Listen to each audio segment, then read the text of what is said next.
Welcome to TDS studios. My friends எல்லாம் சூப்பராக இருப்பீங்கன்னு நினைக்கிறேன். இன்றைக்கி கோயம்புத்தூரை பற்றி ஒரு செய்தி. கோயம்புத்தூர் வந்து பலருடைய கனவு ஊர். ஏன்னு கேட்டிங்கன்னா, அந்த கோயம்புத்தூருடைய கிளைமேட், மக்கள், முக்கியமாக அந்த சிறுவாணி அப்படிங்கிற குடிநீர், அந்த குடிக்கிற தண்ணி அவ்வளோ ஃபேமஸ். ஆனால் கோயம்புத்தூர்னால் எல்லாருக்குமே பிடிக்கும். இங்கே ஒரு வினோதமான ஒரு பழக்கம், வேறு எந்தெந்த ஊரில் இப்படி இருக்குதுன்னு எனக்கு தெரியல, தாராளமாக தெரிஞ்சவங்க கமெண்டில் சொல்லலாம். அதாவது ஒரு திருமணம் நிச்சயிக்கப்படுதுன்னு வச்சுக்கோங்க. அப்போ அதுக்கு முதல்ல என்ன செய்வாங்கன்னா, உப்பு ஜவுளி வாங்குவாங்க. அந்த திருமணம் தொடர்பான முதல் வியாபாரம் அல்லது முதல் வாங்கு பொருள் எதுவாக இருக்கணும் அப்படின்னா உப்பு ஜவுளி ரெண்டும் வாங்குவாங்க. அப்படி வாங்கும்போது யாரோ 4-5 பேர் போவாங்க வாங்குவாங்கன்னு அப்படி பழக்கம் இல்லை. கிட்டத்தட்ட பொண்ணு வீட்டுக்காரங்க, மாப்பிள்ளை வீட்டுக்காரங்க, அவங்க சொந்தக்காரங்க அப்படின்னு குறைந்தது 40-50 பேர் போவாங்க. குறைஞ்சபட்சம் நான் சொல்கிறேன், இதுக்கு அதிகமான ஆட்களும் வர்றது உண்டு. ஆவரேஜாக எடுத்திங்கன்னா ஒரு 40-50 பேர் கண்டிப்பாக இருப்பாங்க. நான் 40-50 பேர்னு புஷ்குன்னு சொல்லிட்டேன். எப்படி வருவாங்க? சேர, சோழ, பாண்டியர், அப்புறம் குறுநீல மன்னருங்க, அவங்களாம் படம் எடுத்து வருவாங்க பார்த்தியா, அப்படி வருவாங்க. சாப்பாட்டுக்கு இல்லாத வரலப்பா, அன்பு பாசத்துக்காக வராங்க. அதான் அவங்க அந்த ஊருக்காரங்க, அந்த சொந்தக்காரங்க நல்ல மனுஷனுங்கன்னு அர்த்தம். சரியா? எப்படி வருவாங்க? சேர, சோழ, பாண்டியர் ஆட்டம் படம் எடுத்துன்னு வருவாங்க. ஏன் இவங்கெல்லாம் போகிறாங்க சொல்லுங்கள் பார்க்கலாம். அதுதான் அந்த உறவு முறையில் உள்ள ஒரு பாசம், ஒரு பிரியம், ஒரு அன்பு, ஒரு பழக்க வழக்கங்கள். துணி எடுக்கிறத எடுத்துருவாங்க, அதில் ஒன்றும் பெரிய சிரமம் இல்லை. இப்போ மத்தியானம் 1 மணி 2 மணிக்கு இவங்க எல்லாரும் சாப்பிடணும். சாப்பிட்றதுக்கு என்ன பண்ணுறது? ஹோட்டலுக்கு போகலாம், சாப்பிட்றலாம், சிம்பிள். அப்படி கிடையாது. இப்போ நிறைய ஊரில் அந்த பழக்கம் வந்தாச்சு. ஹோட்டலுக்கு போனீங்கன்னா வாசல்லே ஒருத்தர் தடுத்து நிறுத்திட்டு கையில் ஒரு நோட்டும் பேனாவும் வச்சுருக்காரு. அவர் என்ன பண்ணுறார்? உங்கள் பேர் எழுதிட்டு 3 பேர் 5 பேர் 7 பேர்னு கூட நம்பரை எழுதிட்டு உட்காருங்கன்றார். அங்கே உள்ளேருந்து ஒரு தகவல் வரும், 3 பேர் அப்படின்னு வரும். 3 பேர் யார் பேர் கொடுத்தாங்களோ அவங்கள அனுப்புவார். 4 பேர்னா 4 பேர். இப்படியே தான் போய் சாப்பிடணும். அப்போது கிட்டத்தட்ட 40-50 பேர் சாப்பிட்றதுக்கு எவ்வளோ நேரம் ஆகும்? இதையெல்லாம் மனசில் வச்சு யோசித்து பார்த்து ஒரு பிரபல ஜவுளி கடைக்காரர் என்ன பண்ணியிருக்காரு, இந்த மாதிரி உப்பு ஜவுளி வாங்குறவங்களுக்கு அந்த முகூர்த்த நாள் சமயத்தில் இலவசமாக உணவு கொடுக்குறாரு. எப்படிங்க? ஹோட்டலுக்கு போகாதீங்க, இடம் கிடைக்காதுன்ட்டு இங்கே பெரிய இடம் வச்சு பந்தி மாதிரி போட்டு எல்லாருக்கும் அருமையான இலை போட்டு ஃபுல் மீல்ஸ் போடுறார்.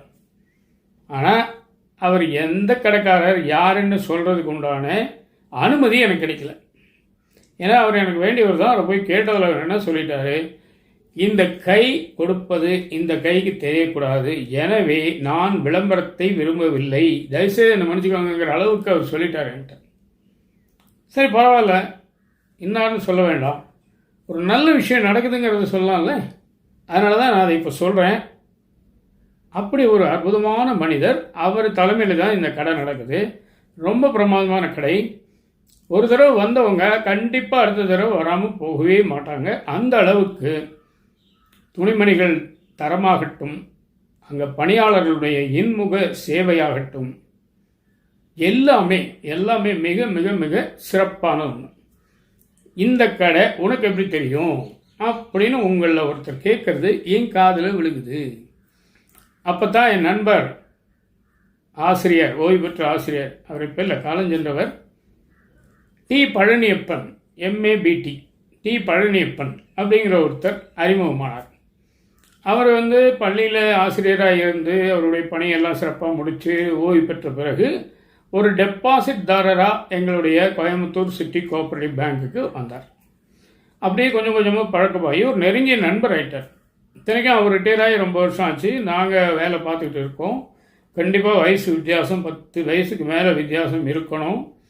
ஆனால் அவர் அதெல்லாம் பார்க்க மாட்டார். நட்புக்கு ஒரு இலக்கணம்னு சொன்னால் அவரை சொல்லலாம். அவர் தான் இந்த கடையை எனக்கு அறிமுகம் பண்ணி வச்சார். நீங்கள் வாங்க ஒரு சமயம் அப்படின்னாரு. நாங்கள் போய் ஒரு துணி எடுக்கும்போது போனதுக்கு அவருடைய உறவுக்காரர் போல் அந்த முதலாளிகிட்ட போய் சொல்லி ஒரு சின்ன தள்ளுபடியெல்லாம் வாங்கி கொடுத்தார். ரொம்ப நல்ல மனிதர், பழகுவதற்கு மிக மிக இனிமையான மனிதர். அவருடைய நட்பெல்லாம் அவர் சைஸில் அவர் வயசில் இருக்கவங்களுக்கு வேணால் கிடச்சிருக்கலாம்.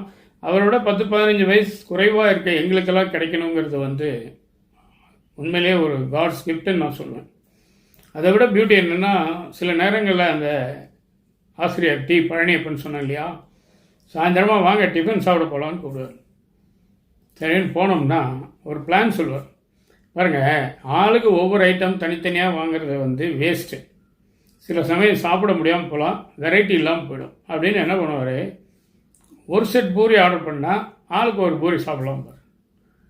ஒரு பெரிய ஆனியன் ரவா ரோஸ்ட், அது ஒரு ஆள் சாப்பிட்றது கஷ்டம்தான். அதை சர்வர்ட்டே சொல்லி நீங்கள் அங்கேருந்தே 2ஆக வெட்டி கொண்டு வந்துடுங்க, சமமாக வெட்டி கொண்டு வந்துடுவோம். இப்போ என்ன ஆகுதுன்னு சொன்னால், நம்ம கொண்டு போகிற பட்ஜெட்லேயே நம்ம ஒரு 3-4 வெரைட்டி சாப்பிட்லாம். அது ஒரு புதுமையாக இருந்தது. கொஞ்சம் கொஞ்சமாக சாப்பிடும்போது அது டேஸ்ட்டாக தான் இருக்குது. நீங்கள் ஒரு முழு ஆனியன் ரோஸ் சாப்பிட்டு பாருங்கள், மூஞ்சில் அடிச்ச மாதிரி ஆகிடும். அப்படி பண்ணுவார். காஃபி மட்டும் ஆளுக்கு ஒரு காஃபின்றார். ஏன்னா அது பாதியாக போட்டால் பத்தாது, அதனால் காஃபி. இந்த ஒரு ஸ்கீமை அவர் தான் எனக்கு அறிமுகப்படுத்தினார். எனக்கு ரொம்ப பிடிச்ச விஷயம், நல்லா இருக்கு, ஒரு 4 ஐட்டம் சாப்பிட்ட மாதிரி இருக்கும்ல அப்படிங்கிறார். இப்பேற்பட்ட ஒரு மனிதர் அவர் தான் இந்த கடையை அறிமுகப்படுத்தினார். இன்றைக்கி உப்பு ஜவுளி மேட்டரையும் உங்களுக்கு சொல்லணும், அதே நேரம் அந்த கடையை எனக்கு அறிமுகப்படுத்திய அந்த நல்ல மனிதரையும் நான் நினைவு கூறணும். அப்போ அப்பேற்பட்ட ஒரு உயர்ந்த மனிதரையும் உயர்ந்த ஒரு நிறுவனத்தையும் எனக்கு அறிமுகம் செய்து வைத்த என்னுடைய வாடிக்கையாளராகிய பிறகு நண்பராகிய திரு டி பழனியப்பன் ஆசிரியர் அவர்களை இந்த இடத்துல நான் நினைவு கூறணுமா வேண்டாமா? இன்னைக்காவது கூறணுமா வேண்டாமா?